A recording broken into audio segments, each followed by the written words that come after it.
The late autumn sun was hanging low over Dust Haven when Ethan Hale rode back into the valley he once called home. Years on the long northern freight routes had carved quiet lines into his face, weathered lonely trails of a man who'd spent too much time drifting. His leather coat was bleached by wind and road dust, and the horse beneath him moved with the slow, steady patience of someone who understood his rider's tired soul.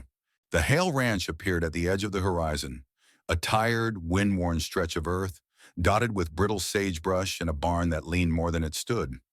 It was the sort of place people either abandoned or held on to until their last breath. Ethan had never been sure which kind of man he was, but as he reached the front gate, its wood split, its hinges rusted, he felt something shift inside him, something quiet, something necessary. He dismounted and looked across the land his parents once tended. Weeds tangled along the old fence line. Dust coated the porch. The cattle pens were silent, long empty. Yet instead of discouragement, a slow, aching tenderness filled him. This land wasn't perfect, but it was his, and he had come home because he needed a place that didn't demand anything of him except honesty. The years on the road had eaten away at parts of him he hadn't even known were fragile. The long hauls, the sleepless nights, the miles of open sky without a destination that mattered. They had hollowed him out. Returning here to Dust Haven felt like setting down a heavy pack he didn't remember picking up.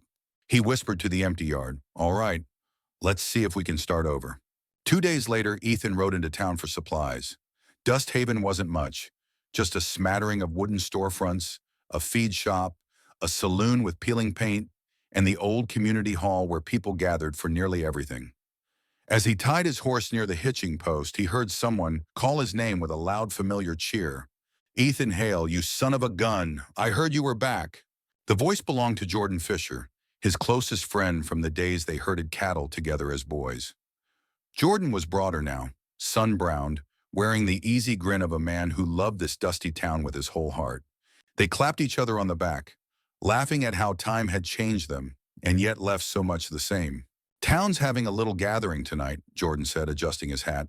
"Nothing big, just some neighbors, a bit of music, maybe a cheap bottle of whiskey if old Turner is feeling generous. You better show up. Folks will want to see you back on your feet." Ethan smirked. "You sure it's not just you wanting someone to finish the whiskey with?" "Maybe," Jordan chuckled. "And hey, there's someone I want you to meet. A girl well, let's just say I've been paying attention to her." Jordan said it with the kind of grin only a man newly infatuated could wear. Ethan didn't think much of it. People found love, or thought they did, all the time in small towns like this. But Jordan's tone carried something earnest. "Come tonight," he said again. "You'll see." That evening, lantern lights spilled out from the windows of the community hall, warm and golden against the cooling desert dusk. Music drifted into the street, fiddle strings and soft laughter. Ethan stepped inside, nodding at familiar faces he hadn't seen in years. Then his eyes stopped, held, breathed. Across the room, standing a little apart from the clusters of townsfolk, was Sophia, a young Apache woman with raven dark hair, long and straight, falling over her shoulders like a curtain of night. Her skin carried the rich, sun-kissed warmth of the desert tribes, but it was her eyes, still, steady, deep as canyon water, that caught him, held him, made the noise of the room fade into a soft blur. She wasn't speaking, only listening, standing like someone who had weathered more storms than the people around her realized. A quiet gravity radiated from her, gentle but undeniable, making her seem both out of place and entirely irreplaceable. Jordan approached proudly. "Ethan," he said, "this here is the girl I told you about." Sophia looked at Ethan with a calm, level gaze. Not shy, not wary, just present, fully, unmistakably present. And in that moment, Ethan felt something unexpected. A deep, steady stillness, like he'd stepped into shade after too many miles beneath the sun. A stillness he hadn't known he was starving for. The music inside the community hall had grown louder, fiddle strings racing, boot heels stomping on old pine boards, people laughing the easy, rowdy laughter of small-town gatherings. But for Ethan, the noise pressed too close, too quickly. After years spent with nothing but the sound of an engine and his own thoughts, a room full of voices felt like a storm he wasn't ready to weather. So he slipped through the doorway and let it close behind him with a soft wooden sigh. Outside, the night stretched wide and cool.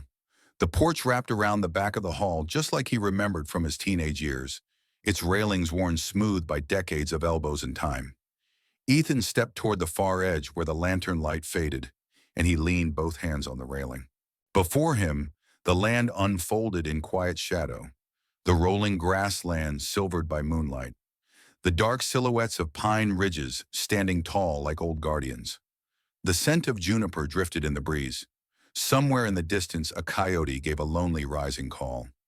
It should have felt empty, but instead the stillness wrapped around him like a familiar blanket. He exhaled slowly. This, this was the sound he trusted. Not music, not chatter, just the land breathing. He didn't know how long he stood there, letting the night settle into him, when the faint creak of the porch boards behind him broke the silence. Ethan didn't turn right away. Something in the air shifted, soft but certain, a presence, and when he finally looked over his shoulder, she was there. Sophia. She stepped into the moonlight with the quiet grace of someone born to move through open spaces. She wore no boots, just bare Apache feet, lightly dusted with the red earth of Dust Haven, as if she'd walked straight out of the desert itself. The lantern light from inside spilled across her profile, the smooth lines of her face, the long fall of raven black hair brushing her shoulders, the steady eyes that seemed to hold both calm and storm. She didn't ask whether she could join him. She simply came to stand beside him, leaving a respectful but intimate distance between them. The air's cooler out here, she murmured.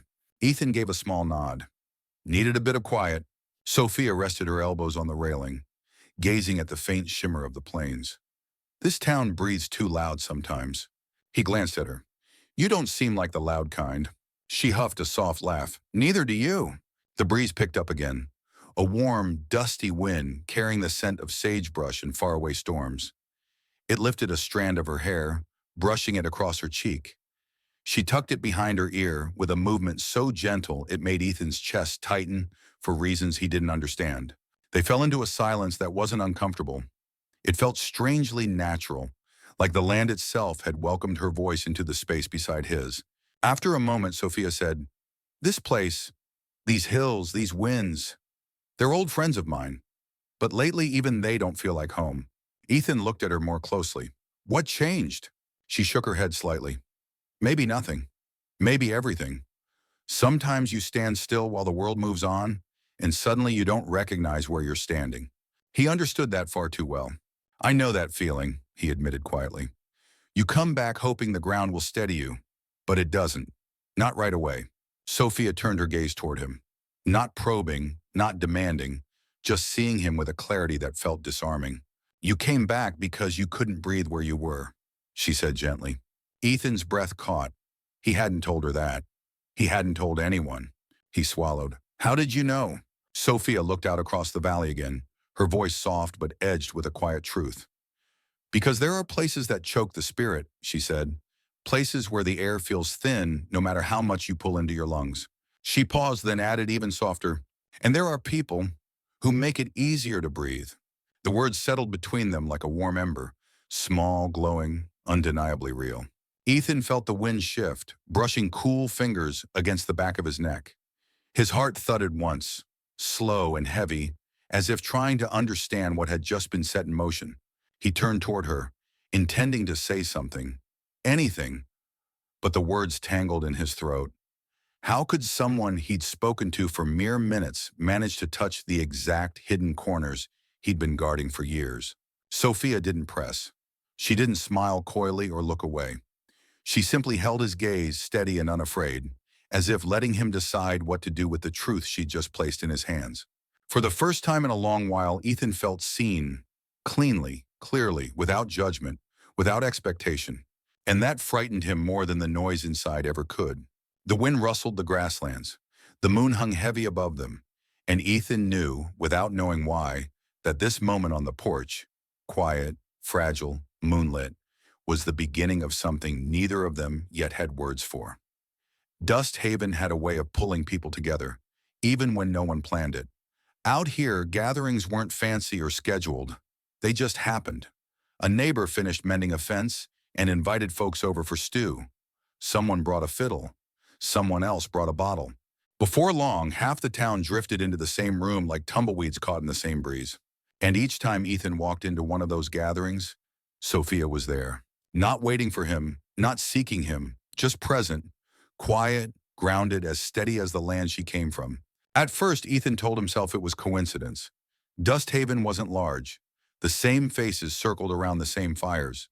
But even so, it felt strange how often his eyes found Sophia the moment he stepped through a doorway. Stranger still how she always seemed to gravitate toward the edges of the room, leaning against a wall, sitting near a window, watching without trying to be seen. And somehow, without meaning to, Ethan always ended up beside her. Not because she smiled at him from across the room, or because she beckoned him closer. She didn't need to. Something in the quiet between them tugged like invisible thread. One evening at Jordan's barn, where lanterns hung from rafters and dust rose under the shuffle of boots, Ethan found himself beside Sophia near the horse stalls. She was stroking the muzzle of an old sorrel gelding, her touch gentle and sure. "You slip away from noise too?" she asked without turning. Ethan leaned a shoulder against the stall door. "Guess I never got used to crowds. Roads are lonely, but they teach you to like silence." Sophia nodded, still running her fingers through the horse's mane. "Silence tells the truth faster than people do." He watched her for a moment, the steady rhythm of her hand, the softness in her voice. "You talk like someone who's learned that the hard way." She exhaled, a slow, thoughtful breath. "Everyone learns it eventually." Nothing dramatic passed between them. No charged glances, no accidental brush of hands. Just two people sharing stillness while the world bustled behind them. But the stillness felt right. A kind of rightness Ethan hadn't felt in years. The next week, at a cookout near the riverbank, Sophia found him sitting alone on an overturned feed bucket, watching the sunset stain the water copper. She walked over and sat on a rock a few feet from him. "You fixing up your family place?" she asked. He nodded. "Trying to. The land's tired, but it'll come back with enough work." "Do you want it to?" she asked. Not teasing, not curious, but genuinely wanting to understand. He hesitated. "I don't know. I came back hoping this place would feel like home again." "And does it?" "Not yet." Sophia pulled her knees up and wrapped her arms around them. Her voice dropped to something almost fragile. "Sometimes a place stops feeling like home long before you leave it. Sometimes long before you admit it." Ethan turned to her. There was something in her eyes, a quiet loneliness, deep and unclaimed, like the shadowed side of a canyon no sunlight reached. He asked gently, "Does that happen to you?" Sophia didn't look away. "Every day." The honesty in her words hit him harder than he expected. There was no self-pity in her tone, only truth, raw, unpolished, unguarded. And Ethan realized then, she wasn't just quiet, she was alone, in a way he recognized all too well. Their conversations never lasted long, sometimes only a handful of sentences, sometimes only shared silence. But each moment felt like laying down another small stone on a path neither of them had meant to walk, a slow, accidental trail leading straight into each other's lives. At a neighbor's bonfire, Ethan glanced up from the flames to find Sophia already watching him. Not intensely, not possessively, just observing, as if searching for something familiar in him. And when their eyes met, she didn't look away. In the soft glow of firelight, she said something barely above a whisper, more to herself than to him. "You carry the same kind of emptiness I do." Ethan felt the words settle beneath his ribs. He didn't know how she saw it. No one else had. Not even he, until she spoke it aloud. Something unspoken passed between them then. Subtle but undeniable. A gentleness neither expected to find. It wasn't love, it wasn't longing, it was understanding. A silent growing tether. And though neither of them reached out, neither of them stepped back either. They simply stood there, two quiet souls in a loud world, realizing that for the first time in a long time, neither of them felt completely alone. The night was wearing thin when Jordan finally stumbled out of the barn, cheeks flushed, boots unsteady. The lanterns hanging from the rafters flickered as someone shouted for another round of whiskey, and a fiddle screeched its way into a half-sober waltz. Ethan had been leaning against a post, half watching the celebration, half thinking about the long day ahead repairing his cattle pens. Jordan clapped a hand onto his shoulder with a heavy thud. "Ethan, buddy." Do me a favor, will you? His words dragged like boots through mud. Ethan caught his arm to steady him. Depends on the favor. Jordan nodded toward the far side of the barn where Sophia stood near the doorway, her shawl drawn around her shoulders. Even from a distance, she looked clear-eyed and grounded, more awake than anyone else in the room. She needs a ride back to her sister's place, Jordan mumbled. Couple miles past the ridge. Well, you see my condition. He laughed at himself, the loose, reckless laugh of a man who didn't realize just how much he was losing. Ethan hesitated only a second. Yeah, I'll get her home safe. Jordan grinned, relieved. Knew I could count on you. And just like that, a decision made in a tired barn lit by smoky lanterns nudged the course of 3 lives in a direction none of them fully understood yet. Outside, the air was crisp and quiet, washed clean by the open sky. The stars above Dust Haven were bright and sharp, like cold silver pins scattered across endless black velvet. 2 horses waited at the hitching post, their breath rising in faint white clouds. Sophia mounted her horse with fluid ease. Ethan swung into his saddle, gathering the reins, and without a word they set off. The town lights faded quickly behind them, swallowed by the sweeping darkness of the plains. The red dirt road glowed faintly under the moon, guiding their horses between the low hills and scattered sagebrush. Hoofbeats made a soft, steady rhythm, almost musical, almost comforting. For a while neither spoke. Then Sophia's voice drifted through the night, low and thoughtful. Are you happy here? Ethan wasn't ready for the question. It cracked open something he had been trying to keep shut. I don't know, he admitted. I came back hoping this place would feel like home again. And does it? She asked. He shook his head. Not yet, maybe not anymore. Sophia absorbed his answer quietly. The only sound between them was the wind brushing over the grass. After another stretch of silence, she asked, What were you running from? Her words struck him deeper than he expected. Clean, direct, almost surgical. Out here in the open dark, he couldn't hide behind the usual excuses. Myself, Ethan said finally. Didn't like the man I was turning into out on the road. Thought coming back would fix that. Sophia nodded slowly, as if she knew more than she said. Most people don't leave because of land or work, she murmured. They leave because their spirit can't breathe where it is. Ethan turned in his saddle to study her. The moonlight carved soft shadows over her face, illuminating both strength and sorrow. You talk like someone who's lived that, he said. Sophia didn't answer right away. When she finally spoke, her voice carried something fragile beneath its steady surface. If I disappear from this town one day, she said quietly, it'll be because I ran out of air here. Because staying became harder than leaving. Ethan's grip tightened on the reins. He hadn't expected her to say something so bare, so haunting. She looked forward again, her expression unreadable. People think I'm used to being between worlds, she added. Apache blood, town life, old traditions, new rules. But truth is, being between things is its own kind of suffocation. Only the horses moved, their hooves crunching softly along the dirt. Ethan felt something heavy settle in his chest. Not pity, but recognition. He understood now that her quietness wasn't shyness, but the weight of holding too many things alone. She wasn't just different. She was caught between expectations, between identities, between breaths. And suddenly the long red dirt road didn't feel empty anymore. It felt like a place where 2 private burdens had just brushed against each other in the dark. You're not as alone in that as you think, Ethan said softly. Sophia didn't respond.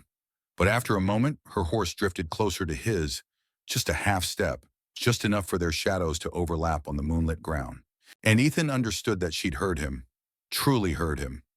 Jordan's birthday fell on one of those crisp, early winter evenings when Dust Haven felt more alive than usual. The windows of his cabin glowed a warm amber, spilling light across the frozen yard. Horses were tied along the fence, their silhouettes shifting under the dim lanterns. Inside, boots thumped against the wooden floor, and laughter rolled through the rooms like loose gravel down a canyon slope. Ethan arrived late, brushing the dust from his coat before stepping inside. Heat, noise, and the smell of roasted meat wrapped around him instantly. Jordan stood near the center of it all, broad smile, cheeks flushed, a glass raised in celebration. He looked happy in the way men sometimes look happy when they're trying to outrun something. But Ethan hardly had time to study him, because she was there.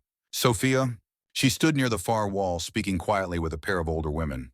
Her dress wasn't anything fancy, just a simple knitted wool in a muted clay-red tone. But on her, it glowed like ember fire caught beneath moonlight. Her dark hair was braided loosely, a few strands falling around her face in gentle, wind-touched waves. She didn't shine the way loud women shine. She glowed quietly, like a lamp that had burned faithfully through storms. Ethan felt his breath tighten, just a little. He wasn't sure what he expected after the ride they'd shared days earlier, but seeing her now stirred something unsettled in him, something he didn't yet have a name for. Jordan spotted Ethan and whooped loud enough to make a few heads turn. He wrapped an arm around his friend, half pulling him deeper into the chaos of lanterns, music, and half-shouted stories. "You made it," Jordan grinned, already well past sober. "Wouldn't be a birthday without you." Ethan forced a smile. "Happy birthday." "You see Sophia?" Jordan asked proudly, his voice loose around the edges. "Pretty as a campfire, ain't she?" Before Ethan could answer, Jordan stepped toward her, cutting through the crowd with a swagger exaggerated by drink. Sophia turned politely toward him, offering a small smile, the kind she'd given many times before, soft and respectful, but never quite warm. Jordan leaned in and pressed a brief kiss to her cheek, a gesture meant to be affectionate.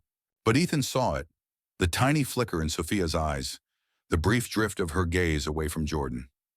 Her smile held, but it stayed anchored at her mouth, never touching the quiet, storm-soft eyes above it. It wasn't dramatic, it wasn't bitter. It was absence, a stillness that didn't belong on the face of someone being loved. Ethan felt something inside him twist, not jealousy, not possession, just recognition. He had seen that look before, in mirrors, in strangers at roadside diners, in people who stayed where they no longer felt they belonged. A look of someone drifting. Later in the night, the noise grew heavier. Fiddle music climbing, chairs scraping, boots stomping, the whiskey turning voices wild and loose. Ethan slipped into the kitchen to catch his breath. The warmth of the stove made the air thick, and he poured himself a glass of water, leaning against the counter. The noise from the main room faded slightly, replaced by the soft hum of the lantern and the distant howl of winter wind against the cabin walls. Then he heard footsteps, bare, soft, unmistakable. Sophia stepped into the doorway. Her face was calm, but her eyes carried something tight and tired, something she seemed determined to keep hidden from everyone else. She walked toward him without hesitation, stopping just an arm's length away. "No one's paying attention," she said quietly. "Meet me behind the house." Her voice wasn't flirtatious, not breathy, not coy. It was steady, controlled, and threaded with the thin, trembling line of a woman who needed air before she drowned. Ethan searched her face, unsure what she was asking of him, but she looked back at him with a truth too bare to ignore. Not seduction, but a quiet plea. A plea not to be alone with whatever weight she'd been carrying. Her next words were softer, almost swallowed by the crackle of the stove. "Please." And then she slipped away, leaving the lantern-glow kitchen and vanishing into the shadows beyond the back door. Ethan stood there for a long heartbeat, the glass still in his hand, the noise of the party suddenly muffled and distant. The back porch of Jordan's cabin was nothing more than a slanted deck of old planks and a railing that had seen too many winters. But that night it felt like the edge of a different world. The noise from the party inside dimmed until it was nothing more than a dull, distant rumble. Out here, the wind from the open fields pushed hard across the porch, carrying the sharp scent of pine and the faint sweetness of dying wood smoke. Above them, the stars stretched wide and unbroken, a scattered river of cold silver light running across the sky. Ethan stepped onto the porch first, letting the door shut behind him. He breathed in the night air, steadying himself. Sophia followed a moment later. She didn't speak, didn't smile, didn't hide. The lantern light from inside cast a soft glow around her, but the rest of her was held by moonlight, blue, quiet, unguarded. She walked to the edge of the porch and gripped the railing with both hands, staring toward the distant line of mountains. The Apache Mountains, her mountains. For a long moment, Ethan simply watched her. The wind tugged at the loose strands of her hair, pulling them away from her face like a reminder of where she came from. Wild country, open sky, a different kind of belonging. "You always look out that way?" Ethan asked quietly. She nodded, though her eyes never left the ridgeline. "It helps me remember the parts of myself I'm afraid of forgetting." Ethan stepped to her side, not too close, not too far. The boards creaked beneath his boots. Sophia drew in a shaky breath, and he could feel it more than hear it. At last she spoke. "I don't breathe right in this life," she confessed, her voice barely more than a whisper carried by the wind.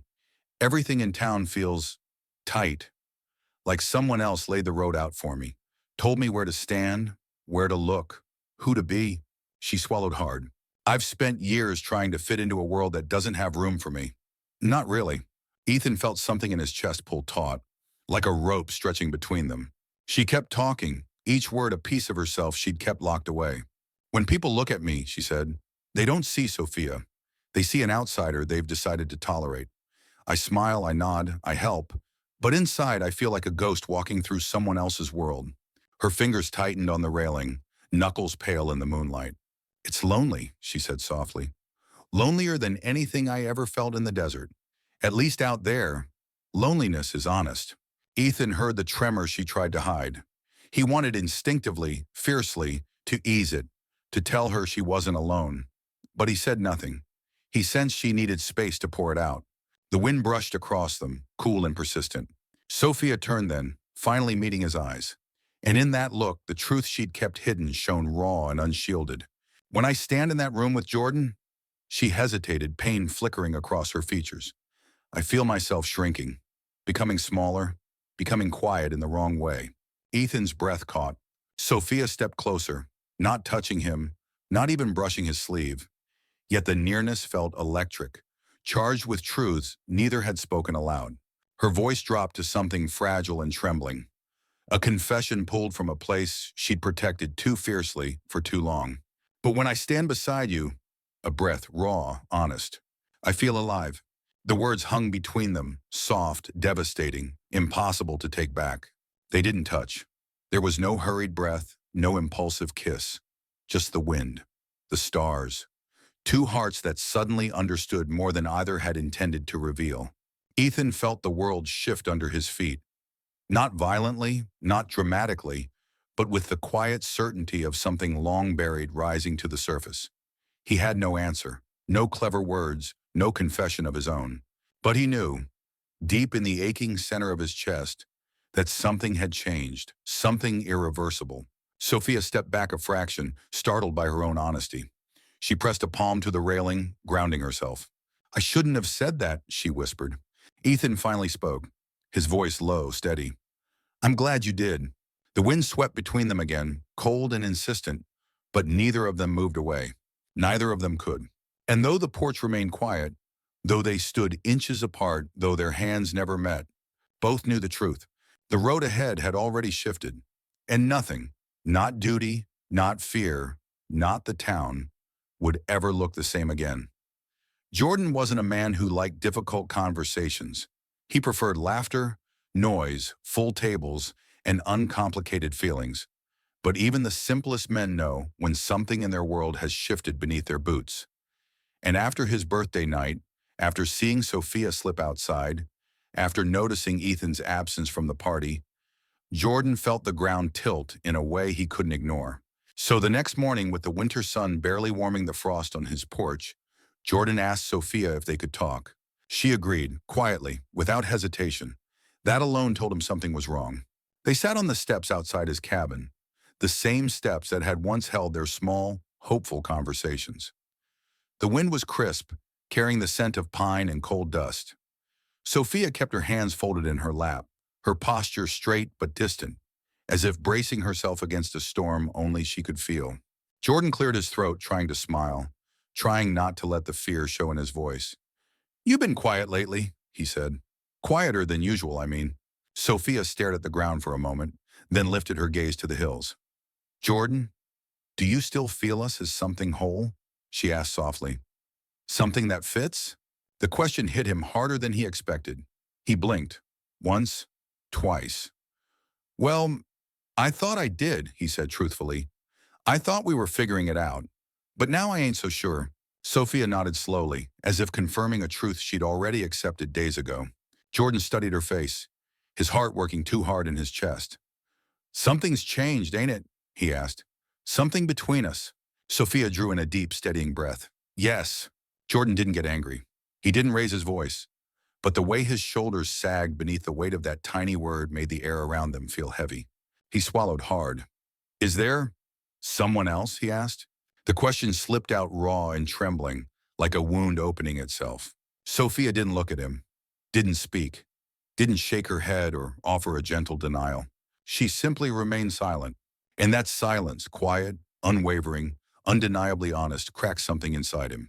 Jordan exhaled shakily. Sophia, I ain't a fool. I can see when someone's heart is reaching in a direction that ain't toward me. She closed her eyes, the grief in her expression soft but unmistakable. I never meant to hurt you, she whispered. I know, Jordan said. His voice was steady, but his eyes shone with the pain of a man trying to hold himself together with bare hands. They sat for a long while without speaking. A hawk cried somewhere in the open sky. The frost began to melt on the porch boards. Life moved on around them even as something between them collapsed quietly. At last, Sophia stood. I should go, she said. Jordan nodded, though the movement looked like it cost him something. Yeah, he murmured. Take care of yourself. She walked away. Not fast, not slow, just with the sad dignity of someone who didn't know whether she was walking toward freedom or loneliness. Jordan watched until her figure disappeared behind the hill. Later that afternoon, as Ethan was repairing a broken fence post on his ranch, he saw a rider approaching along the dirt trail. The horse was familiar, the silhouette on its back even more so. Jordan. He didn't dismount, didn't even remove his gloves. He simply reached into his coat pocket, pulled out a folded piece of paper, and handed it down to Ethan. No explanation, no accusation, no anger. Ethan took it, uneasy, and Jordan met his eyes just long enough for Ethan to see the hurt sitting deep inside him. Then Jordan tugged his reins and turned the horse back toward town without another word. Ethan unfolded the note. Just one sentence, written in Jordan's rough, slanted handwriting. I hope you find peace, my friend. No mention of betrayal, no bitterness, just a quiet grief. A man stepping aside not out of weakness, but out of love for both people, caught in something none of them expected. Ethan stood in the cold wind long after Jordan disappeared, the note trembling slightly between his fingers. The world around him felt heavier now, more complicated, more dangerous in a way that had nothing to do with guns or outlaws. Because when a good man steps back in silence, the road ahead becomes a different kind of wild. The Dust Haven Cafe wasn't much, just a squat wooden building on the south end of Main Street with sun-faded curtains and a bell above the door that rang whether you wanted attention or not. The place always smelled faintly of roasted beans and windblown dust, a strange but familiar mix that fit the town perfectly. Ethan pushed the door open early that morning, feeling the weight of Jordan's note still tucked in the inside pocket of his coat. The bell chimed softly. A handful of ranch hands sat near the window, boots muddy, conversation low. A pot-belly stove radiated warmth through the room, making the cold morning feel a little kinder. And there, at a small table in the back, sat Sophia. She wasn't dressed like someone trying to make a statement, just a simple desert-colored blouse and a worn skirt. Her hair was loosely braided, a few strands escaping to frame her face. But there was something different about her today, a quiet resolve, a steadiness carved from sleepless hours and heavy thoughts. Ethan walked toward her, and Sophia looked up the moment his boots touched the wooden floor. Her eyes softened, but there was something guarded there too, something fragile, like a flame fighting against a sudden gust of wind. Thanks for coming, Entanson, she said. Ethan slid into the seat across from her. I wasn't sure if you'd actually want to see me. I wasn't sure either, she admitted, her fingers tightening around her warm cup. The cafe buzzed softly with voices behind them, but it all seemed distant, muted, compared to the tension sitting quietly between the two of them. Sophia exhaled, gathering courage, her gaze drifting to the dusty window before returning to him. I need you to know something, she said. I didn't leave Jordan because of you. Ethan's shoulders stiffened, though he kept his expression calm. She continued, her voice steadier than he expected. I left because I wasn't living the life that felt like mine. I kept shrinking myself to fit into something that looked right from the outside, but felt wrong every single day. She swallowed. If I had stayed, it would have been out of duty, not truth. Ethan's throat tightened. Sophia, you don't owe me an explanation. Yes, she said gently, I do. Because if you think I walked away from him just to walk toward you, then this conversation has no foundation. Her honesty was sharp, clean, and beautiful in a painful way. Ethan nodded slowly. I understand, he murmured. Sophia looked down at her hands. I didn't come here expecting you to offer anything. Not a promise, not a future, not whatever this is between us. Ethan watched her closely. She wasn't trembling, but there was a delicate tension in the way she held herself, like someone balancing between hope and fear. Finally, she lifted her eyes, and the rawness there hit him harder than any confession could. I just hope, she hesitated, breath catching. I just hope I haven't lost you too. The words were soft, almost swallowed by the hum of the cafe, but Ethan felt them like a direct strike to the chest. He didn't answer right away. He needed a moment, needed to gather the storm that had been brewing inside him ever since the night on the back porch. Sophia, he said quietly, you never lost me. A long silence followed, not cold, not awkward, just full of meaning neither of them knew how to put into words yet. Sophia reached for her cup again, but halfway there her hand slowed, faltered, then lay resting on the table, open, uncertain, vulnerable. Ethan's breath hitched. He didn't lean across the table. He didn't rush, but slowly, deliberately, he set his hand on the worn wooden surface, moving it toward hers until his fingers hovered just above her skin. For a heartbeat, they simply stayed like that, two hands suspended in a moment neither had planned nor prepared for. Then with a quiet exhale, Sophia's fingers shifted. Just barely, just enough. Their hands touched. Not intertwined, not grasping, just resting together. Warm, steady, sharing the same fragile truth. There were no promises, no declarations, no claims laid or futures carved. Only a silent acknowledgement. Something real was forming here, small and tender as a new flame, but strong enough to survive the wind. Sophia closed her eyes for a moment, letting the warmth of his touch settle through her.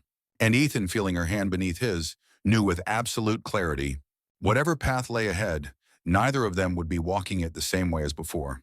The days that followed their quiet moment in the cafe unfolded slowly, gently, like spring rain drifting across the wide prairie, almost unnoticed until everything beneath it began to bloom. Nothing dramatic shifted in Dust Haven. No bold declarations, no sweeping gestures, just two people leaning, little by little, into a connection neither had chased, but both had begun to trust. Ethan found himself at Sophia's sister's homestead more often, never announced, never with fanfare. Sometimes he arrived with a bucket of nails, sometimes with a spare tool, sometimes with nothing at all except the willingness to offer his hands. The old fence behind the property had collapsed under winter storms, and Sophia was determined to rebuild it before the soil thawed fully. Ethan joined without question. They worked side by side beneath the wide blue sky, the red dirt warm beneath their boots. Ethan lifted the heavy planks while Sophia hammered them into place with controlled, confident strikes. Sweat gathered at her temples, darkening her hairline. Her movements were self-assured, precise, born from a life of doing things the hard way without complaint. Did your father teach you this? Ethan asked, steadying a beam. Sophia nodded. In my clan, everyone learns to build. Everyone learns to mend what's theirs. She paused, eyes drifting to the horizon. Nothing survives unless someone listens to the land and pays attention.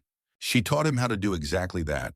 Between fence posts, she knelt in the dirt and showed him the faint prints of a mule deer, explaining how the deeper marks on the right meant it carried more weight on that side. She pointed out where the wind shifted through the grass, teaching him how to hear weather changes before the sky revealed them.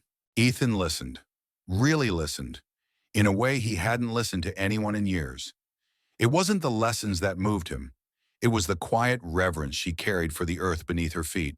And he found himself wanting to understand her world not because he should, but because he wanted to belong to the parts of her she trusted him with. They kept their meetings simple, unhurried, unlabeled. Sometimes Ethan would ride by at dusk and find Sophia sitting on the porch steps, braiding her hair. She'd look up and smile, not a wide smile, but a soft one that felt intentional, chosen. Sometimes she'd stop by Ethan's ranch to bring herbs, or to check if he'd eaten something other than canned beans, teasing him with a dry humor that made his heart feel too big in his chest. Dust Haven was small, but they moved with just enough care to keep people from talking. They weren't hiding, only protecting something still fragile, something not yet ready for the world to lean its weight upon. They didn't name what they were, didn't define it, and yet each week, each glance, each small shared task pressed them closer, like two river stones shaping each other in the current. One evening, as the sun dipped low and painted the fields in soft gold and fading amber, they sat together on a half-finished section of the fence. The air was cool, the breeze gentle, carrying the scent of sage and distant rain. Sophia leaned her head against Ethan's shoulder, not dramatically, not hesitantly, but with the steady, quiet certainty of someone who no longer felt the need to stand alone. He froze for half a second, struck by the tenderness of the gesture. Her hair smelled like cedar and smoke. Her breath warmed the fabric of his shirt. "Strange, isn't it?" she murmured, her voice low and thoughtful. "How something can feel right without making noise." Ethan swallowed, a warm ache rising in his chest. "Yeah," he whispered. "Strange." She continued, "People think love arrives like thunder. Loud, fierce, impossible to miss." She shook her head slightly. "But sometimes it feels like this. Quiet, steady, like it's been here longer than we realized." Ethan looked down at her, at the strength in her, the softness she rarely showed, the resilience carved into every part of her life. Something inside him loosened, something he'd held tight for years. He didn't mean to say it. He didn't plan to. But the truth rose from him like breath in cold air. "I loved you," he said softly, "before I was brave enough to tell myself." Sophia's eyes fluttered closed, as if the words settled warm and deep inside her. She didn't pull away, didn't stiffen. Her hand simply moved, light as a feather, to rest over his heart. The prairie around them was silent. The sky dimmed into twilight, and Ethan knew, without needing her to say a single word, that she'd heard him with her whole soul. Their love hadn't arrived loudly. It had begun like rain, soft, steady, life-giving, until the dry earth of their lives began to bloom. The people of Dust Haven waited for something dramatic. They always did. Folks in small towns loved a story with fireworks. A proposal at sunset, a sweeping kiss in the middle of Main Street, some grand gesture to gossip about when the days grew dull. But Ethan and Sophia's love didn't arrive with a bang. It settled into the world the way dawn settles over the prairie. Quiet, certain, gentle, making everything brighter without demanding a single witness. There were no brass bands, no declarations shouted across the valley, no ring glinting under a fiery sunset. Just two people who had wandered long enough to know that love didn't need to be loud to be real. Ethan had once believed that belonging was a place, a ranch, a town, a patch of land his father built with steady hands. But Sophia taught him that belonging could begin with a person, and Sophia, who'd spent years feeling like a visitor in her own life, found in Ethan a stillness she had never known. He didn't try to rescue her. He didn't try to mold her into something easier for the world to swallow. He simply allowed her to exist fully, without shrinking herself to fit inside someone else's idea of who she should be. Their days grew into a rhythm as natural as the turning seasons. In the early mornings, they often walked the pasture together, the air crisp and silver before sunrise. Sophia would pause, close her eyes, and listen to the wind. Ethan learned to listen too, not with his ears, but with the deeper, quieter part of himself that he used to ignore. "This is how we breathe together," she once said, her voice soft as the breeze that skimmed across the tall grass. And Ethan understood. Every shared moment, every step, every silence became a breath taken in unison, a small brick laid into the foundation of something lasting. They weren't flawless, and their love wasn't perfect. Some days were heavier than others. Sometimes Sophia retreated into herself, wrestling with the shadows of a world that had not always been kind. Sometimes Ethan struggled with the fear of losing the fragile hope he'd found in her. But they learned, patiently, quietly. They learned how to meet each other halfway, how to speak gently even when the world outside turned harsh, how to sit together through storms without trying to outshout the thunder.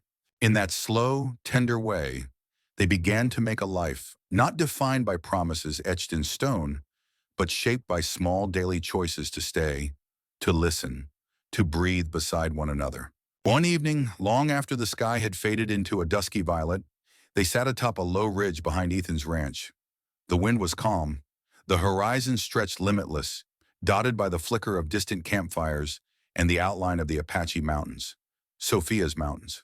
She leaned into him, her head finding his shoulder like it had always belonged there. Ethan wrapped an arm lightly around her, not to claim, but simply to hold. Funny, Sophia murmured, watching the last light slip behind the hills. People think love out here looks like gunfights or stolen kisses on horseback. Ethan chuckled softly. Maybe that's the kind of love that ends up in tall tales. And ours, she asked. Ethan's answer came from somewhere deep, steady, and true. Ours is the kind that lasts, the kind that builds something quiet and strong, like a home nobody sees until the light is shining from the inside. Sophia smiled. Not a bright, dramatic smile, but a small, peaceful one that reached her eyes. This feels like home, she whispered, more than any place I've ever been. He kissed the top of her head, a simple gesture, soft as dust settling around them. They didn't promise each other forever. They didn't speak of marriage or fate, but they sat there until the stars grew bold overhead. Two souls who had wandered long, two hearts that had learned to breathe again, two people who found peace exactly where the world had once felt too loud. And when the night finally wrapped around them, quiet and wind-kissed, the truth lingered in the air like a blessing. Love in the West wasn't about gunpowder, grandeur, or escape.